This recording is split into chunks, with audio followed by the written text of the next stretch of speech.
I hate moving. That has absolutely nothing to do with this video, specifically. I just wanted to get it out there because I feel the need to vent and the camera happens to be on. It also is kind of important because I'm moving out in, what, 2 days or something? So that's happening. But I wanted to take this time, since I have a couple of extra minutes in which to talk to you guys and then edit whatever the hell this turns out to be and throw it up on the internet, to answer one question that a lot of people have been asking. And since we're in the middle of moving, I don't feel so bad about it, because if my apartment looks like shit, I have an excuse. Not that I have a feeling I'm going to show much of my apartment, but still. Right now, what you see, like the viewfinder from the camera, is untouched, mainly because I had to film a review, which I just did, even though you're not going to end up seeing that for probably another week or so, because I don't have the time to edit it. But that's like that. Everything else is a mess of boxes and stuff kind of strewn around. But what I figured that this would be a good time to do is to show you guys some of the equipment that I've been using, at least in this setting. It might change a bit. I might have to go out and get a couple more lights for my next room, depending on how that works out. I get to spend some time figuring that out. It's going to be fun. Because a lot of people ask me, oh, what camera do you use? What mic do you use? What software do you use? And I'm getting sick and tired of repeating myself. So this is the one video that I'm going to have where all that gets answered. And if it ever changes, I'll make another video. But until then, if you see anybody ask, point them here. If anybody asks me if I just point you here without any other explanation, it's because I get this question a lot. So first, a bit of the equipment. I own 2 cameras. One camera is this. It is a Canon PowerShot ELPH 300HS. I originally got this thing as a vlogging camera, and it's basically become... Turn it off for a bit. Save the power. It's basically become my backup camera in case anything was to happen to this one. There are some pluses to it. One, if I actually wanted to take actual photos, this thing kicks the shit out of my camcorder. It also kicks the shit out of it in terms of video quality, but it has one major problem with it that stops me from actually using it as the full-time recording camera. One, it doesn't have a flip-up viewfinder, which this thing does, and I'll show that in a second. But the other problem is that after a certain amount of time that I don't know, if you're recording video, it just stops. You could be recording, and then it'll just stop recording, and it gives you, like, no indication that it stopped at all. Because I actually tried to use this to record a review, like, 1.5 years ago or something, and I filmed the entire review only to find out that out of the 15-20 minutes of recorded footage that I thought I only had about 5 or 6 minutes of it. And that actually is really annoying. When you're done recording, you, like, turn the lights off. I take my jacket off because it gets really hot in here and stuff. And then you look at the footage to find out that there's only 5 minutes of footage.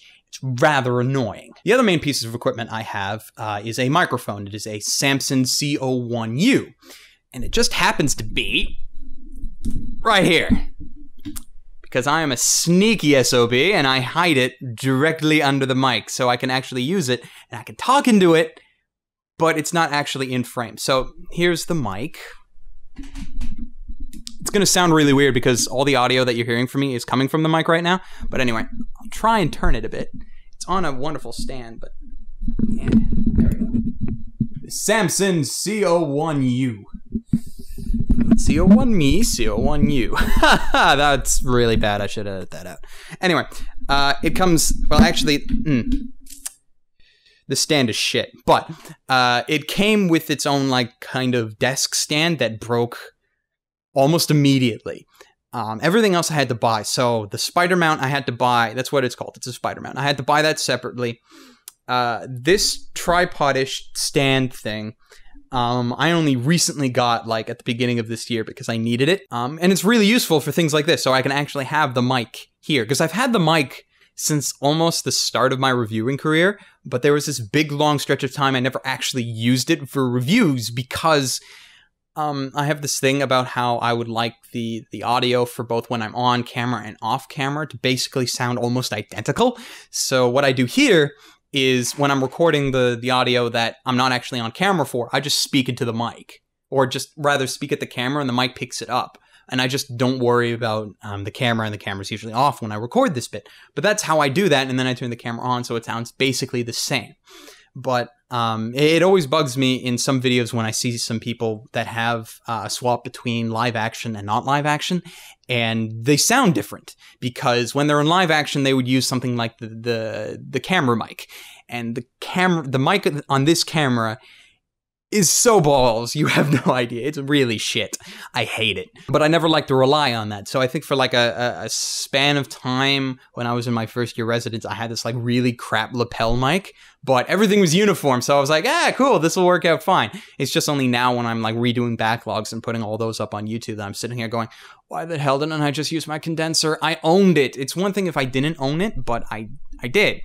The other thing I have is this pop filter, which is cheap and usable. It's not a homemade pop filter. I actually spent like $8 to actually buy it. I like it because it comes with this nice clamp and this like electric, like not electric, but this like elastic cord thingy that I can hit the mic with. That's always useful.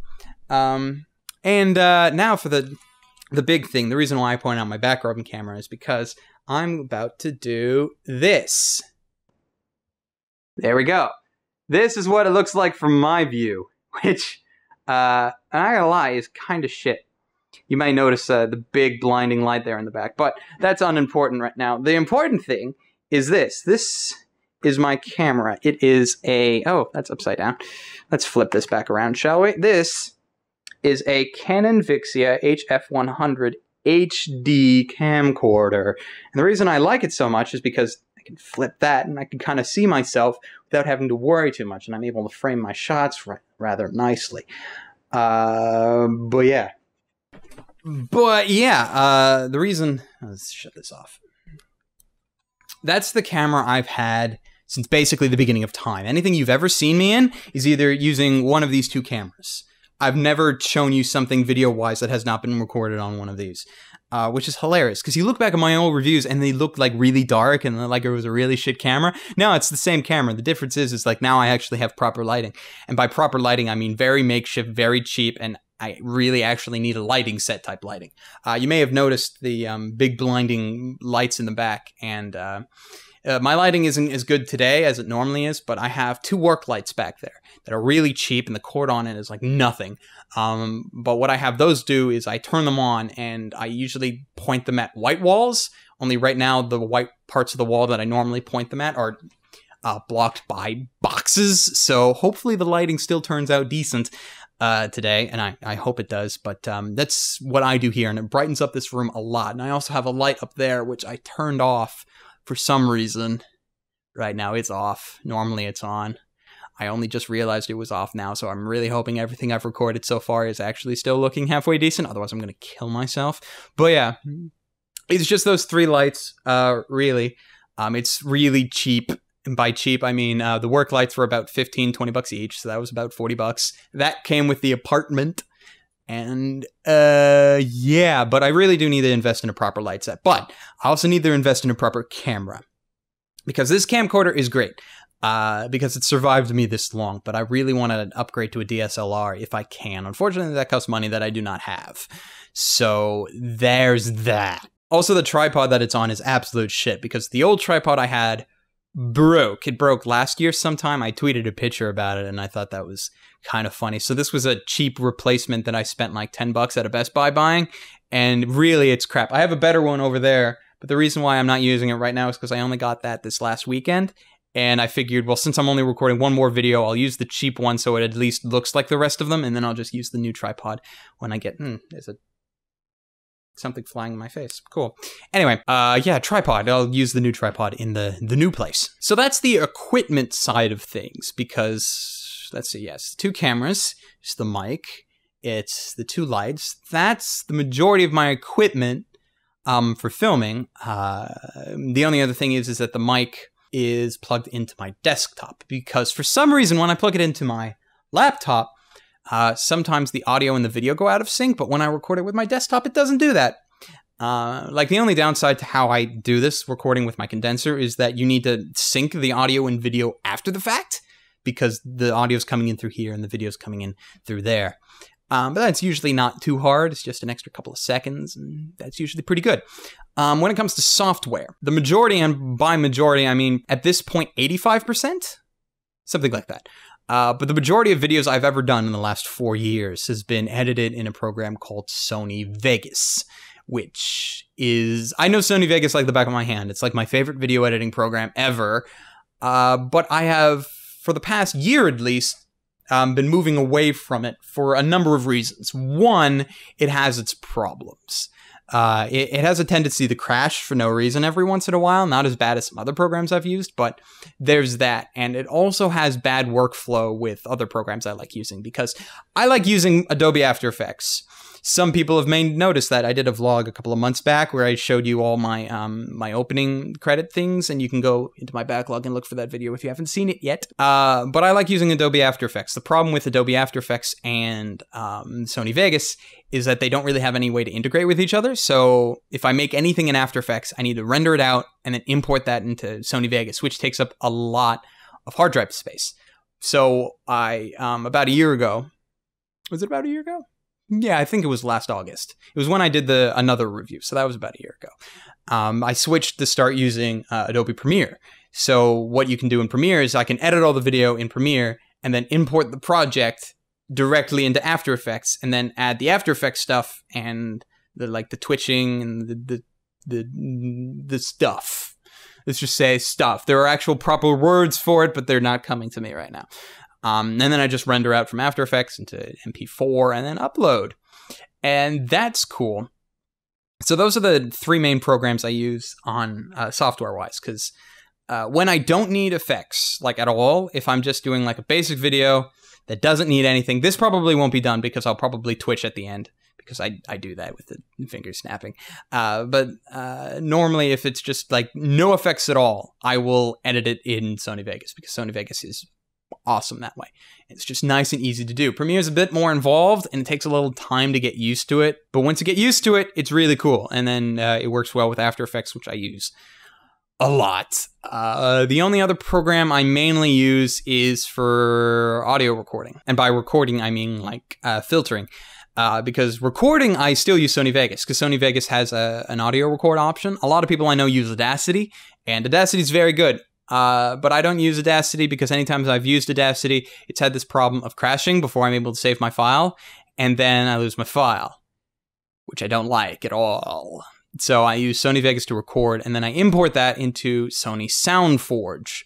And the reason I use SoundForge is because it has a bunch of settings and plugins to it that I know how to use because I taught myself like 3.5 years ago, and it just works awesome from there. Like I could have switched to Audacity, but I don't trust Audacity not to crash on me, but it can basically do the same thing. So if you can't afford to get SoundForge for whatever reason, go Audacity and just look up tutorials, because it can basically do the same thing. It's just, I don't trust it as much as some other people do. And yeah, that hopefully answers all the questions about the technical side of what I do. I do hope to do a proper how I make reviews from basically start to finish at some point in time, but it all depends on if I have the time to do that on top of actually doing a review itself. So it may not be coming anytime soon. It may come up. I may do it, trying to think now. I may do it in January, because that's 5-year anniversary for me of reviewing, I think, because I started in 09, January of 09 to 09 to 10, 11, 12, 13, 14. Yeah, 5 years. So I may do that in January, but there's that. So I hope you've enjoyed this little talk, even with my mic sitting here in frame and my hair going everywhere because, you know, I'm a weird person like that. But yeah, hope you enjoyed. Stay frosty, everyone.